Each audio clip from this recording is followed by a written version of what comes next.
বন্ধুগণ, আজ এলাম ভুটান পর্বের পঞ্চম এপিসোড নিয়ে। আজ আমরা থিম্পু শহর ছেড়ে পারোর দিকে এগোচ্ছি।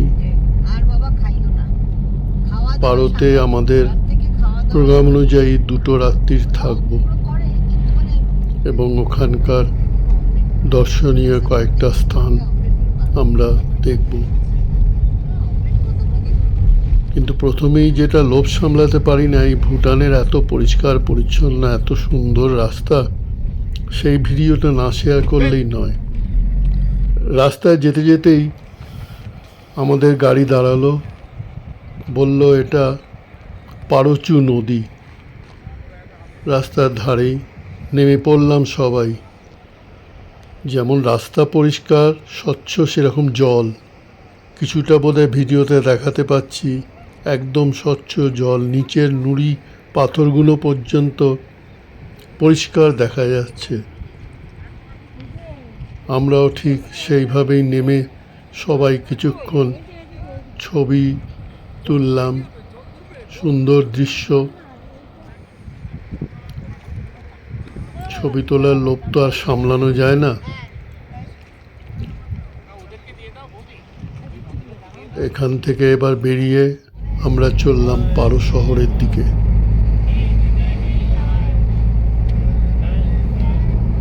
সুন্দর শহর, থিম্পুচ্ছে কোনো কম যায় না। পারোতে অবশ্য একটা এয়ারপোর্ট আছে, ইন্টারন্যাশনাল এয়ারপোর্ট। যেতে যেতেই রাস্তায় মাথার ওপর দিয়ে একটা প্লেন উড়ে গেল।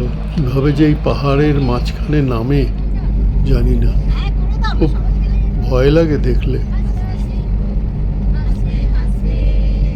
এই আমরা চলেছি পারো শহরের দিকে। পারো শহরে ঢুকে পড়লাম। কাছাকাছি এয়ারপোর্টটা বোধহয়, হ্যাঁ এইতে এয়ারপোর্টের রানওয়ে ডান দিকে দেখা যাচ্ছে। পারো ইন্টারন্যাশনাল এয়ারপোর্টের রানওয়ে। এটাগুলো পারো এয়ারপোর্টের ভেতরকার কিছু বিল্ডিং, তারপরে ওই আসছে টার্মিনাল এয়ারপোর্টের।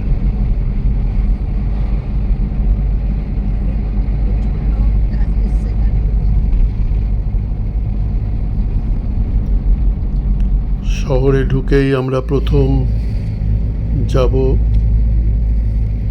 যে সাইট সিইং করতে, সেটাও দেখাবো আপনাদের। এই পারো শহরের ওপর দিয়ে যাচ্ছি আমরা। সুন্দর শহর, সুন্দরভাবে গাড়িগুলো যাওয়া আসা করছে। এই এলাম আমরা ন্যাশনাল মিউজিয়াম অফ ভুটান। এখানকার এন্ট্রি ফি 500 টাকা প্রতিজন। এই ন্যাশনাল মিউজিয়ামের এরিয়ার ভেতরে ঢুকলাম। সুন্দর সাজানো জায়গা, গাছ। ডান দিকে থিম্পু শহর দেখা যাচ্ছে ওপর থেকে।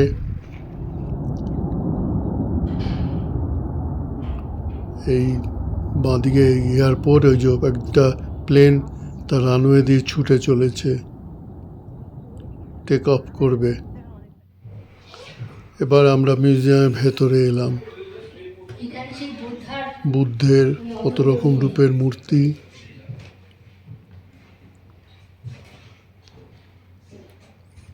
অনেক কিছুই আছে মিউজিয়ামে, কিন্তু সব কিছু তো আর ছবি তুললে ভিডিওটাই এত বড় হয়ে যাবে যে বিরক্তির কারণ হয়ে যাবে।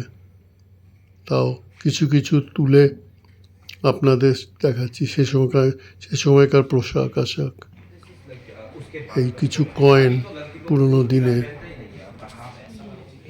আংটি, হাতের আংটি, বালা, এই স্ট্যাম্প, বেশ কিছু মিউজিয়ামে স্ট্যাম্প সাজানো রয়েছে।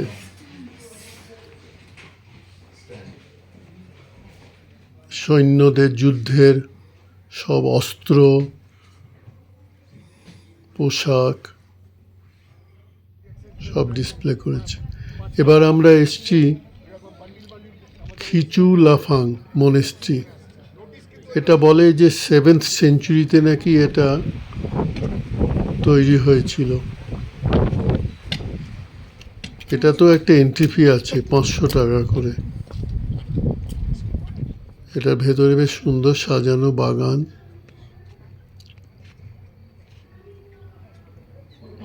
গাছগুলোতে ফুল খুব সুন্দর।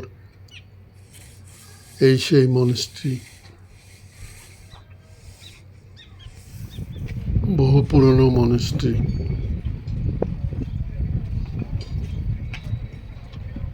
এখান থেকে আমরা পাহাড়ের কোলে ওই উপরে সাদা রঙের দেখা যাচ্ছে টাইগার নেস্ট মনিস্ট্রি, যেখানে পৌঁছতে গেলে হাইকিংয়ের সময় লাগে প্রায় 5 থেকে 6 ঘন্টা, যেটা আমাদের সাধ্যের বাইরে। শেষ পর্যন্ত আমাদের পারোতে হোটেলে চলে এলাম, এখানে স্টে করব।